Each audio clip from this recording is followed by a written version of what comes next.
You're listening to the Bloomberg Sound On podcast. Catch us live weekdays at 1 Eastern on Bloomberg.com, the iHeartRadio app, and the Bloomberg Business app. Or listen on demand wherever you get your podcasts. The White House threatens to veto the Republican Israeli aid bill, as the CBO now says that bill will add to the nation's deficit. Welcome to the fastest show in politics, as we get a first look at the fine print in the speaker's plan on Israel, even as the president takes his own approach, including money for Ukraine and for the border. We'll be joined ahead by Bill Hoagland at the Bipartisan Policy Center with analysis from our signature panel. They're with us on this Fed Day. Rick Davis and Jeanne Zaino weighing in as well on the latest from Washington and Israel. And welcome to the Wednesday edition of Bloomberg Sound On. I'm Mathieu in Washington, where, of course, it's going to be all about the Fed, certainly here on Bloomberg, starting in about a half hour's time when we'll bring you our special coverage of the Fed meeting, the announcement, and the news conference. But we have breaking news on Israel that I want to start with today. And I'm glad you're with us here on the radio, on the satellite, and on YouTube. You can always find us on YouTube by searching Bloomberg Global News. The cameras are lit. With the headline on the terminal, Biden says some Americans will depart Gaza today. We're just hearing this now from the White House, as the president says American citizens will exit Gaza today, and the U.S. expects more departures tomorrow and over the coming days. He also said safe passage has been secured for wounded Palestinians and for foreign nationals to exit Gaza. And this is the type of headline that some of his critics in his own Democratic Party have been looking to see, with much more news coming out of Israel and Washington here. The Speaker of the House, Mike Johnson, is having lunch today with the Senate Republican Conference. Interesting, as we turn to the matter of funding. And this is something we're going to talk about in a moment with Bill Hoagland. We brought this to you yesterday. Speaker of the House wants to split Israel funding from the rest of the supplemental package that the president has put forward. And if you listen to this show, you could probably tell us by now yourself that was going to include Ukraine, the border, and Taiwan.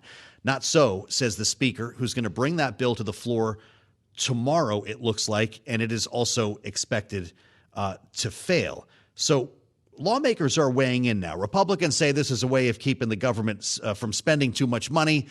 Then we heard from the CBO when we learned it's actually going to add to the deficit. And Senator Ben Cardin of Maryland, who's now chair of the Senate Foreign Relations Committee, says GOP is playing games with the money. We need to keep this together because it represents the priorities that need to be done now. There are supplemental appropriations, which were not planned for in the normal appropriation process. There's no need for offsets, and we got to get this done without the political partisanship we see in the House.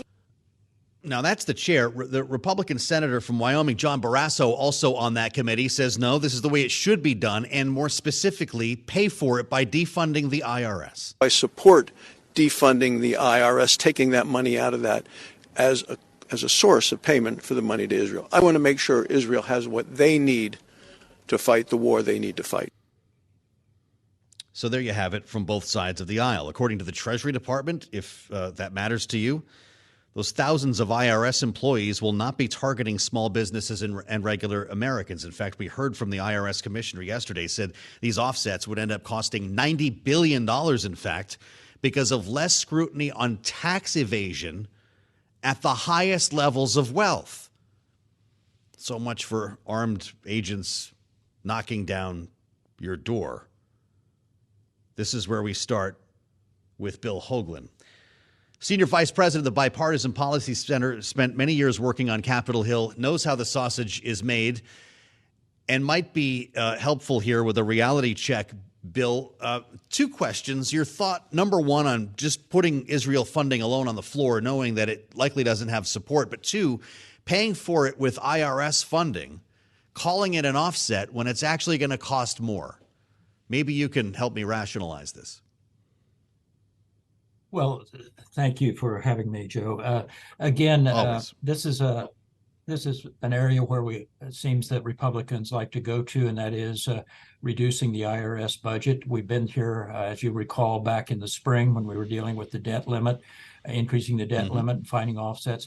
Historically, the scoring on this particular issue has always been that if you have additional money that you provide for the IRS to to carry out their responsibilities does result in an increase in revenues collected.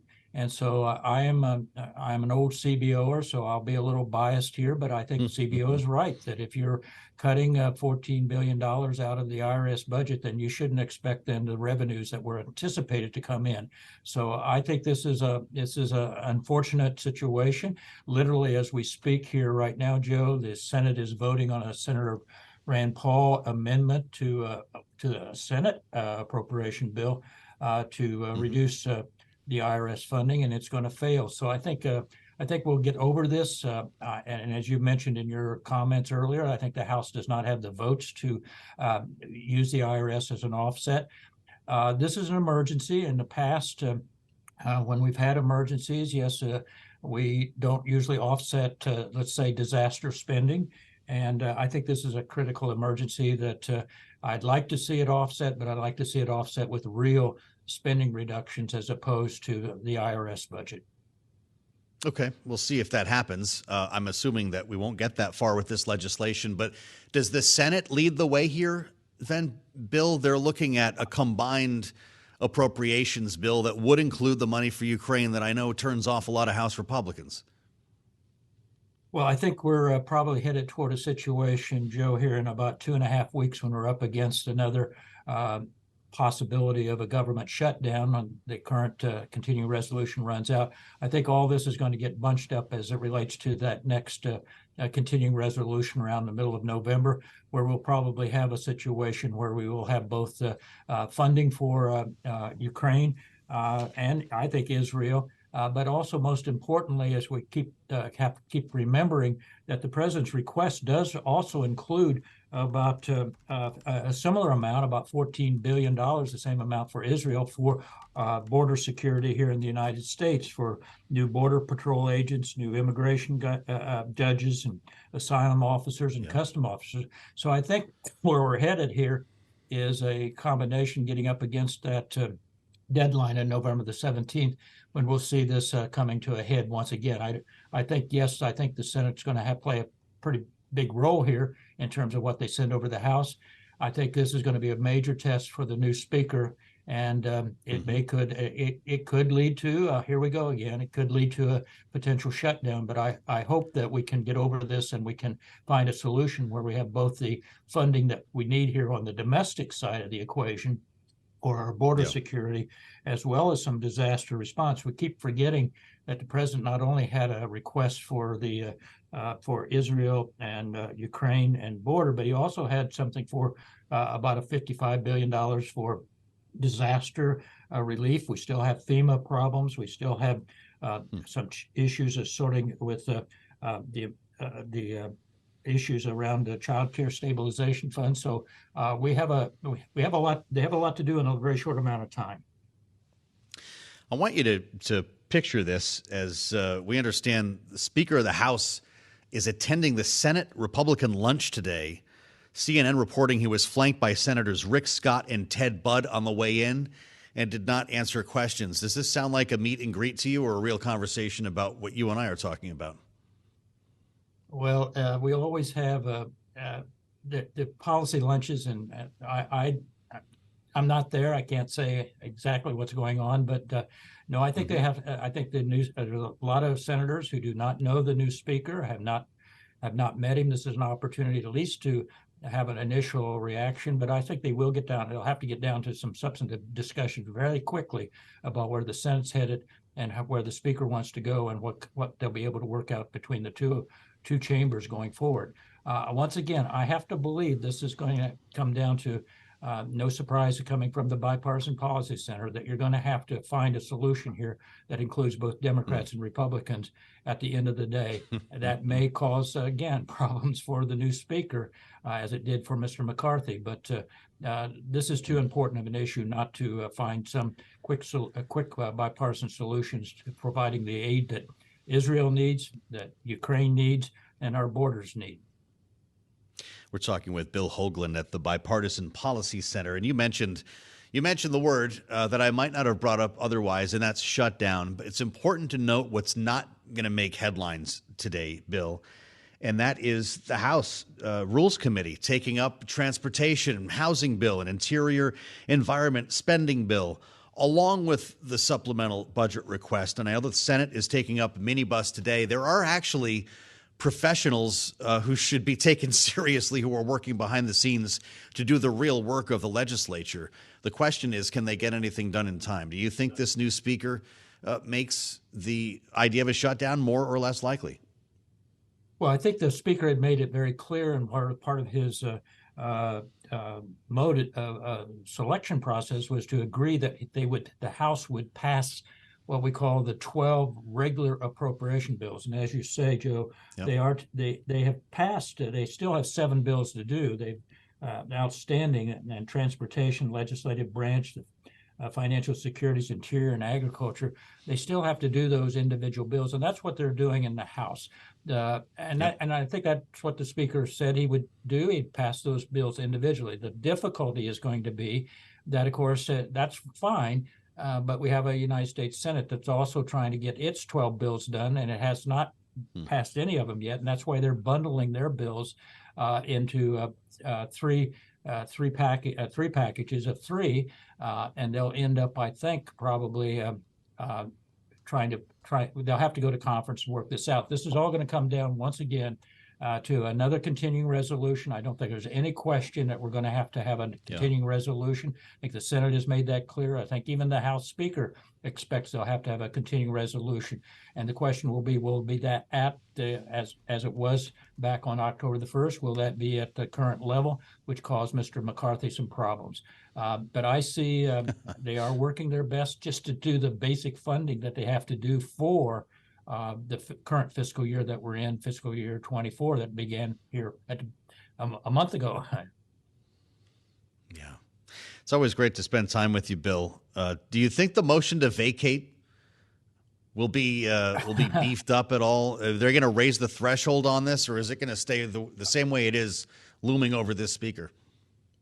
I listen, I'm an old Senate staffer, not a House staffer. I can't really comment on the rules and the procedures in the House that much, but I have to believe, having spent 21 days or so in chaos over in the House, that they do not want to go through that again. Yeah. And I think that to the extent that the new speaker can at least get his 12 individual appropriation bills done and out of the way, he's got over a first hurdle here that allows him to not face the possibility of another motion to vacate. I just don't believe they want to go through that again. I could be wrong, but I think that they have a speaker now. They want to work with that new speaker, and we'll continue to work on this. I want to remain optimistic that we will get through this difficult time. There are major issues that have to be addressed here, and I hope that we can find a common ground between the House and Senate over the next at least 30 or 40 days. Bill Hoagland, Bipartisan Policy Center's Senior Vice President, one of our next-door neighbors, almost here in downtown Washington. Great to see you, Bill. As we assemble our panel today, Rick Davis and Jeanne Zaino are back together, Bloomberg politics contributors. Rick, he sounds kind of like you. Don't ask me about what's going on in that crazy House. I'm a creature of the Senate. But in this case, the Senate's going to loom large over this process, and I wonder if that's why the Speaker is at that GOP luncheon today. What do you think they're talking about? Yeah, look, this is a normal courtesy that would be granted to any new speaker. It doesn't have much of a footprint on the Senate side. And obviously the things that he is doing right now today are having a pretty dramatic impact on the Senate agenda. You know, even just bifurcating the supplemental bills with trying to take an independent vote on Israel is upsetting the Republican majority or the minority in the Senate. And so I think it was probably like, hey, we need to get him up here and make sure we set our agendas together. So half introduction, half agenda setting. But frankly, because of the time that we have available, probably later than it should have happened, but obviously an important meeting. When's he going to sit down in the Oval Office, Jeanne? You hope it is soon. You know, he just hasn't had the opportunity to meet everybody, including the president, even though he is second in line to the presidency. So there should be a meeting and there should be real conversation. He's only been on the job for a week, so it is going to take some time to get up to speed. But those personal introductions are critically important, as is his staffing. The man hasn't even had a chance. Yeah. He's starting to staff up, but that is a huge challenge. It's been a hiring spree in the last 24 hours. We can talk about that. We just heard from him on the CBO score. That's next. This is Bloomberg. You're listening to the Bloomberg Sound On podcast. Catch the program live weekdays at 1 Eastern on Bloomberg Radio, the TuneIn app, Bloomberg.com, and the Bloomberg Business app. You can also listen live on Amazon Alexa from our flagship New York station. Just say, Alexa, play Bloomberg 1130. We just heard from the Speaker of the House, Mike Johnson, for the first time on this new CBO score on the standalone Israel funding bill. This is the one that the CBO said would add almost $27 billion to the budget deficit, remembering that it would be paid for by taking money from the IRS. And this is where we're getting some discord here. $14.3 billion in cuts to IRS funding that was part of the Inflation Reduction Act. Now, the White House already says that it's going to veto this thing if it reaches the president's desk, which apparently it's not because they don't have the votes in the House. The Senate doesn't like it. And the Speaker says,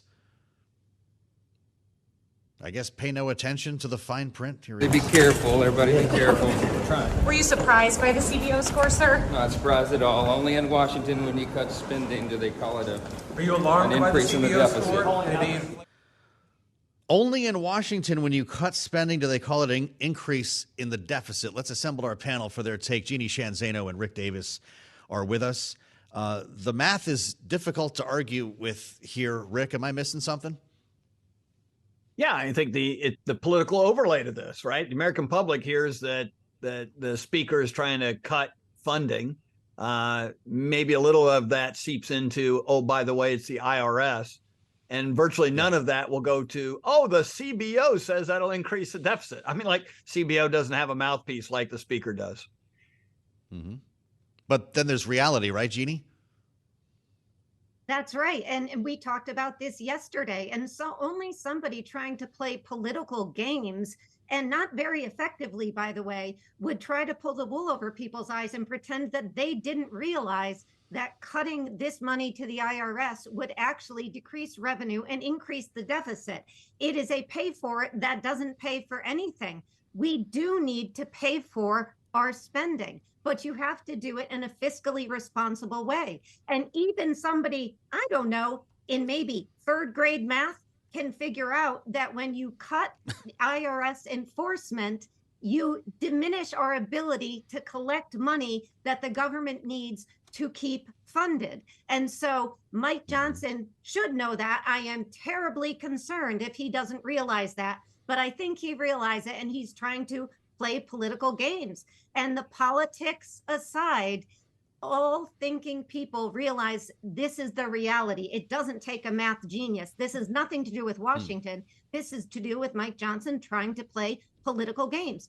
Fiscally responsible people don't do this. Just look at Tom Massey, a very conservative guy who said this is not fiscally responsible. It will add to the deficit. Even Marjorie Taylor Greene said the same thing. So, he's got to go back to the table on this. Let's find some real cuts for the new Speaker so he can move ahead. We know we're in trouble when Jeannie's quoting Marjorie Taylor Greene, Rick. I don't know what you want to do with that, but I will point you to the Republican Accountability Project. Rick Davis, what do you think of this? A six-figure ad campaign to shame Speaker Johnson over his efforts to overturn the 2020 election. This is another part of course, the narrative in his first full week on the job that we're hearing a lot more about, the amicus brief that he wrote that would have brought from the state of Texas these results to the Supreme Court. Here's just a taste of this ad. It's going to be running in prime time on Fox News. Republican Mike Johnson just became Speaker of the House, but he's the last person who should be leading Congress. After Donald Trump lost the election, Johnson started pushing Trump's big lie, pressuring the Supreme Court to overturn the will of voters in 4 states. And after they go on to call him a danger to our democracy. Rick, I could keep this thing running, but I'm sure we'll all be inundated by the ad if we're watching cable news. Who's this resonating with? You mentioned the lack of a megaphone at the CBO. Will this get into the right living rooms? Will it make a dent? It'll get into some. I mean, they've obviously targeted the right states, Georgia, Arizona, Michigan, Pennsylvania, Wisconsin. I mean, that's where the fight's going to be for a presidential election. And by the way, all of a sudden we have a new speaker who nobody's ever heard of, which means they don't hate him yet. Voters hated Nancy Pelosi. Voters hated, McCarthy. Voters hate our leaders because they have to go through all this kind of negative campaign advertising. And here's this guy Johnson no one's ever heard of. They haven't learned to hate him yet. So this is step one in teaching people to hate, Speaker Johnson. It's critically important that the Democrats are able to demonize Republican leadership. And Mitch McConnell's kind of hard to argue with. He's doing a lot of business with Democrats these days. So they're going to have to find someone to be the target. And Johnson's time in the barrel is now. It's time in the barrel, Jeanne. How long is it going to last? I think it will last. I have long thought that it's really, really tough to demonize the new speaker because his personality doesn't really play with that. It was far easier for the Republicans to demonize Nancy Pelosi than it's going to be to demonize somebody like Mike Johnson. His personality is, quite frankly, a lot more like somebody like our former vice president, Mike Pence. And I think that's going to make it tough. Now, is he going to go through vetting? Are people going to look back at what he's done? All of that is fair game. All of the things that he has said, he hasn't been vetted as most speakers would be. And so a lot of this is new.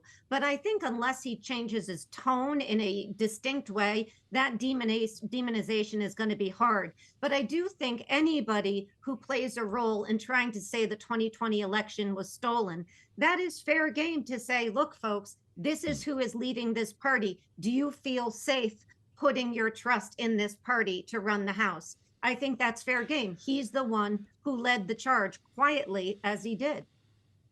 Well, when you go big picture, Rick, and you look at that Bloomberg poll that we've talked a lot about with Morning Consult, looking at these 7 swing states that are critical, some of which will have that ad running in them, the economy ends up being the number one issue. And is this why no one seems to be dwelling on 2020? Yeah, I think 2020 is, the only person who's dwelling on 2020 is Donald Trump, and the Democrats couldn't be happier about that. That's what they want. That's quite a point. But everybody else is like moving on. And Democrats are using a lot of the issues to their success from 2020. We see it in advertisings everywhere here in Virginia for the legislative elections that are next week. Abortion, right? I mean, those Republicans are going to take away your rights. And so we know where they're headed, and Republicans are talking about the economy. So, money's on the economy, and that's where I think the 2024 election will be prosecuted at. That's why Biden's going to Wisconsin to talk about the economy and bringing jobs to rural America, trying to get some of those blue collar jobs back. So you see it playing out in real time. But I would say, shooting your bullets on, Speaker Johnson in a presidential targeted state doesn't make much sense. If they think it's going to be Trump, they ought to be shooting at him. How about that? Rick Davis and Jeanne Zaino, great conversation on what is truly the fastest show in politics today, because we've got a Federal Reserve announcement coming up here, and I want to thank you both for great insights, as always. Our signature panel, Bloomberg Politics contributors, Rick Davis and Jeanne Zaino. I'm Joe Mathieu in Washington, where tomorrow it's going to be inflation, right? Thanks for listening to the Sound On podcast. Make sure to subscribe if you haven't already at Apple, Spotify, and anywhere else you get your podcasts. And you can find us live every weekday from Washington, D.C. at 1 p.m. Eastern Time at Bloomberg.com.